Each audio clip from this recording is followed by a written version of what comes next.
ekintu ekyo kiba kyankweko. One, ali kutuguza itaka bayinza okumutiisatiisa. Yes, because ebbanga liweze ng'abakiidi ku bakiidi nti secretariat eno eri kunoonya itaka ery'okuzimba kuki ekitebe. Ekyokubiri, lwaki twakikwese security agencies okuba nga linza okwida dagema abaana abali kuzimba bakuba nti tugira okubona tibiri ku plani bulungi biki begemyawo ebintu bingi oli kukitegera. So twabanga twakoze eki twakikwese twaka nti time ey'okubanywa ensi yona yona etegeere ida kubaayo neyo sebo wena gye weekangire mu wabona nga ekitebe kikola ki kimerwikewo. Yes sir. Yes sir. Kale ngalula. Yes. Bagali kwabo bafuni office. Era office y'amaani ate iwe okobyoti mwe ekibiina kyaimwe kirwanirira muntu wa buliido owagansi okubeera ku mulimi enteekateeka daima diri ditya sooka oyozeyoze balina okufuna office. Kansooke ngutereezeemu okobyoti wawalikwa mu Busoga kiba kinene ino timuli bayigali oba oli kunkuba oti common man's party eri kuvuganya NUP nkobe bakagwa baimwe osobola okuba otyo. kale tutyo bwe tuli mu opposition ate ekisookera erala eyo yenaffe yenava era yova toyombye era yotera okwira ndowooza erimu kuyita faali yetwataawo nejjeno bigirwa ndowooza neeryo eri office era ndendo bayozaayoza olw'okutuuka ku makula ag'okutaawo ekitebe office ya Eastern Region bwaguuge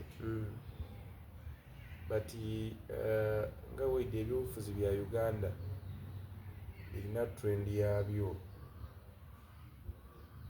okusookera irala tulina okutegeera ekigendererwa ki nti tulina omulimu omunene ogw'okwetoola ku gavumenti erumiiza abannayuganda. Tulumiirwa mu mbeera ey'endawulo. One, ekisinze egemerera nsi eno it is economy. Economy bwegwa population esinga obukulu ebandavu ezira kisinze kukosa Busoga nga bwavu. Obwavu n'obusinze ku kyaya gavumenti eno because wena okidi nti obwavu bwe bukuluma ng'omusaada owozira kyosobola ekiri ofuuka mukazi mu maka era mu maka mubaamu abakazi batya babiri kubanga waba omukazi mwena azira gwasobola kuwayira kizibu n'akimala then muba mulimu abakazi babiri mu maka. Gavumenti erina omulimu omunene gwerina okola. Then niife abavuganya gavumenti eyo emaze emyaka eri kunuukiriza emyaka 4 nga tunoonya engeri ey'okugyetoolaku kiki etusayina okola nti kyoba otukobere cause one gavumenti gye tuli muti yeetaaga comfortability. Cause tusooka kulowooza ku butya bwe yakola ki bwe yatandika bwe yayidda nti n'okwo okutandika so olowooza nti ojja kuba ne comfort zone ogirage nti wano wensinzirira mu region eno ojjajanguyizaako omulimu ogw'okukunafuya ng'ogiraze. Yes, kyokuba balina balikolamu ensobi awo okulaga tibalikola nsobi. Busoga bagitayiremu ekitebe kyangu ino okutegeera nti Busoga abalwani bali kusinzirira wano. Secondly, NUP okukola region ndowooza ekaali masteringa politics wa Busoga because politics wa Uganda tumutambuza basing on regions. Busoga etambuza politics waayo wandawulo kayi Baganda etya ow'Abaganda ali mu solidarity nti bwe tuba tuliwagira Kyagulanyi ffenna tusimbe kwani Kyagulanyi era tusosagaza ensonga. mpega ati Busoga wano tulina politics owaife. Omuntu alina okweyunga ku ng'akati awo waboneka waliwo ki Okulya akafuna waliwo okulya. Era nze ekyokubiri ndowooza Kyagulanyi kye yalengeire Busoga politics owundi wetulina wano wa fitina wange wakutambulira kuba bwe mulitambula kwerya munkwe. So kereere ebaire ku kitebe Kampala mu bulumi obw'amaanyi bagizizawo. Nze ndi kukobera John iwatali mwene yope otegeera otya kavula eriyo kereere kusookera era yenava Eh bano bakagwa ange tubanawulikayo obaidi gansinika kyenda nda Abannayuganda bategeere nti politics gwe tuzaana tukozesa space ndala. Space mwe tuli aba NRM mwe bali tuyinza n'okuba wano nga n'ekifo kye tulimu mwene kyo NRM era kyekiyinza oba ekituufu ekifo kye tulimu wano. Nze ndi wa Common Man's Party ono wa NUP iwe TD but space gye tulikozesa netya eri ndala. Tukitegeeza nti olw'okuba tuli mu politics ow'endawulo tulwanagane oba ono omwima amaadi olw'okuba tuzaana politics ow'endawulo. So nze secondly nenda otegeere nti ndogerera kibiina nkola research awo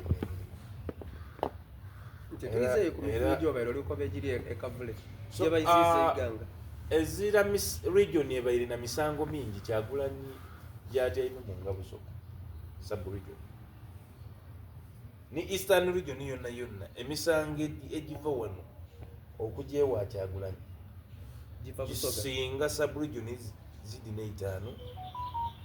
So we babedde ekitebe ne bakitema baba batemya abandi ebigere nti mufo ky'okugye Kampala emmotoka ogyeiganga. Era ndi kwenda okukobera mu mwaka guno nga ukaali kuwaako ojja kubona ebikonde kukunja ku office eyeiganga kuba kankukobere abasaada bali awo n'abagaba obutwa bali awo.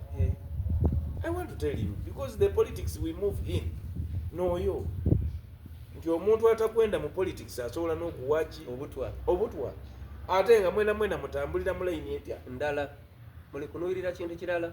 So nga ni gavumenti eyanakyemalira ekaali kujja ku office awo ojja kuwulira endigitaawo aye ekyo Kyagulanyi kikoze kagenderere nti giveewa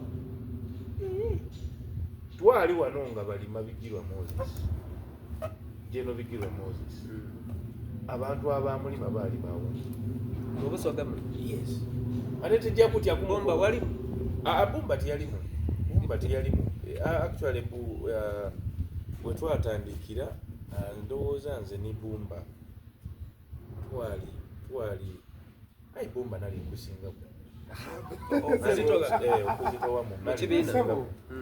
So Bumba ng'aba bano ayogerera eno babiwulirira yiye aye wano e Busoga tulina abandi eningira gye bayingiza bikoba wabaire baamala kubayingiza bati pa batandika enkwe engeri gye baakuba Bigirwa because nkukobera Bigirwa nimwene struggle eno okutuuka weetuuse nimwene project because Bigirwa yatyama ekisaawe kya Namboole kitwala abantu emitwalo 3 na kitundu.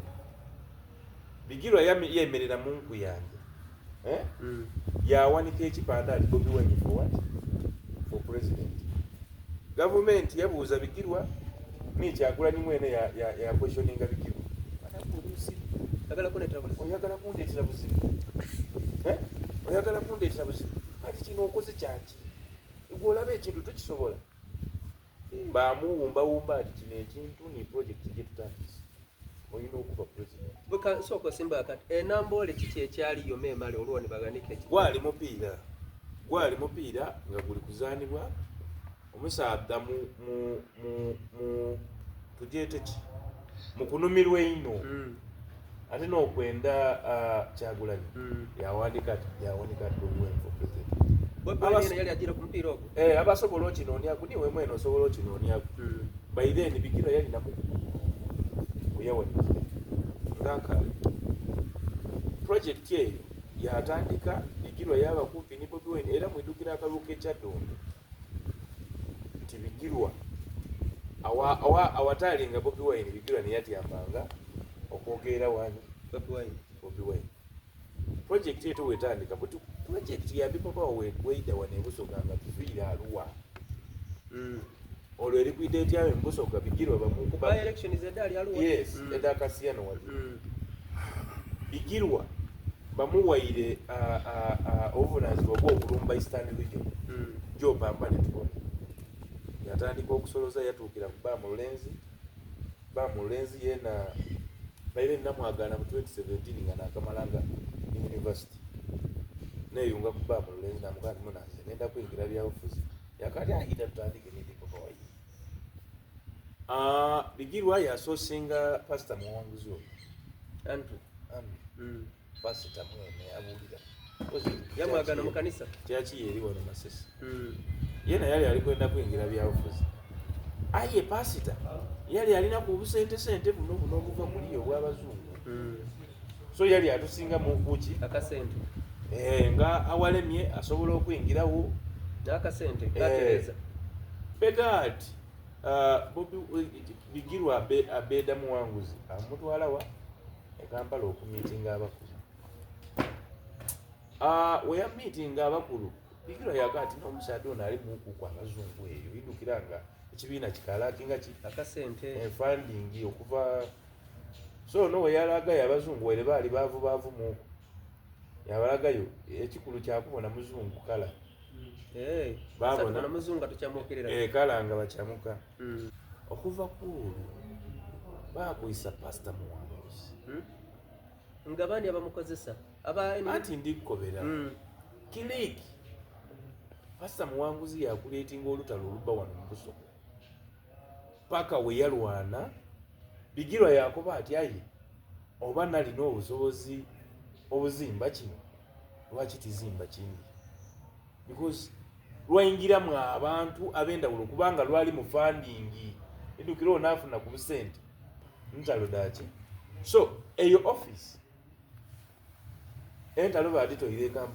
Kampala bawegere ku bagemedde Kampala because obona Kampala munene ayinzira misango gyenkanana giva wano because Abasoga twanala tulina politics waife wokujja lopo ono nze banende kuli dagana mwenko kwesewula yes wano eyali head of protocol nga Bobi Wine atuuse wano kasookedde Bigirwa ava mu gundi yali niswengere aye nga swengere yena akikopya bukopya akifuni mu mbeera dabyene ebyo da kumwingiza mu bifiti n'ebintu Pastor Muwanguzi nga swengera alindira Bobi Wine wale ku Nairo n'olwaleero swengere okubona Bobi Wine benda mu kilomita namba awuliza ati aliga ndowooza ekyayiseemu bagayita wale ntalo because anti waliwo Abasoga abaliwa n'abalowooza nti nibeene kibiina